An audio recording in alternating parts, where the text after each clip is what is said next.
অনেকেই রেসিপিটা অনেকভাবে তৈরি করে, তবে আমি আজকে যে পদ্ধতিটা দেখাতে চলেছি, এইভাবে যদি আপনারা বাসায় বানিয়ে নেন তাহলে এর টেস্ট হবে 10 গুণ বেশি।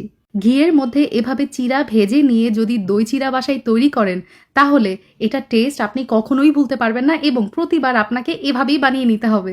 এটা আমার একটা স্পেশাল রেসিপি বলতে পারেন। আলহামদুলিল্লাহ, আমি যতবার বাসায় ট্রাই করেছি এর টেস্ট হয়েছে টপ নচ। তো ভাবলাম আমার ভিউয়ার্সদের সাথে কেন না এই রেসিপিটা শেয়ার করি।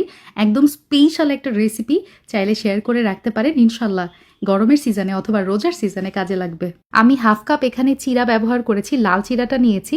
সাদা চিড়ার তুলনায় লাল চিড়াটা বেশ হেলদি হয়। আর বাজারের যেই চিড়াগুলা পাওয়া যায় কিনতে, সেটা কিন্তু বেশ খানিকটা ময়লা থাকে এর মধ্যে। তো সুন্দর করে পানি দিয়ে কয়েকবার পানি চেঞ্জ করে করে ধুয়ে নেবেন, যতক্ষণ না পর্যন্ত এর মধ্যে এই যে সাদা পানিটা, স্বচ্ছ পানিটা আসছে। তো চিড়াটা কমপ্লিটলি পরিষ্কার হওয়ার পর আমি এখানে হাফ কাপ মতো পানি দিয়ে ভিজিয়ে রেখেছিলাম। আর আধা ঘন্টা পরেই দেখতে পাচ্ছেন চিড়াটা কতটা ফুলে উঠেছে আর কতটা ঝুরঝুরে হয়ে গেছে। পারফেক্ট। এখন এই পর্যায়ে আমি কড়াইয়ে নিয়ে নিব হচ্ছে 1 টেবিল চামচ মতো ঘি। তার সাথে কতগুলো কিশমিশ ব্যবহার করেছি, তার সাথে দিয়ে দিলাম বাদাম কুচি এবং খেজুর কুচি। আর পরিমাণগুলো আমি এক্স্যাক্ট বলবো না, এটা সম্পূর্ণই আপনাদের উপর ডিপেন্ড করবে যে আপনারা কতটুকু কি ইউজ করতে চান।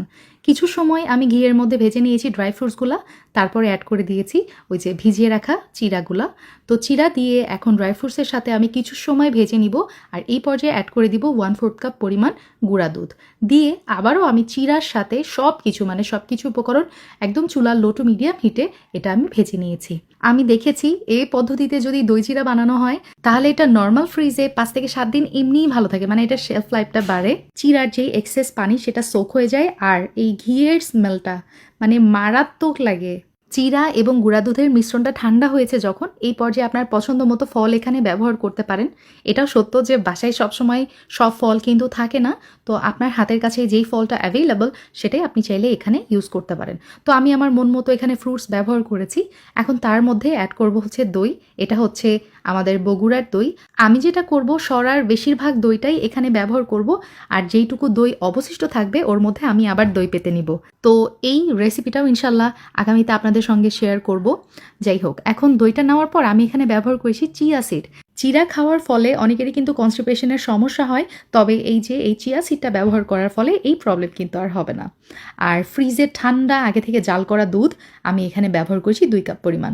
দুধ ঘন করে জাল করার কোনো দরকার নেই, নর্মালি জাস্ট জাল করা দুধ আমি এখানে অ্যাড করেছি।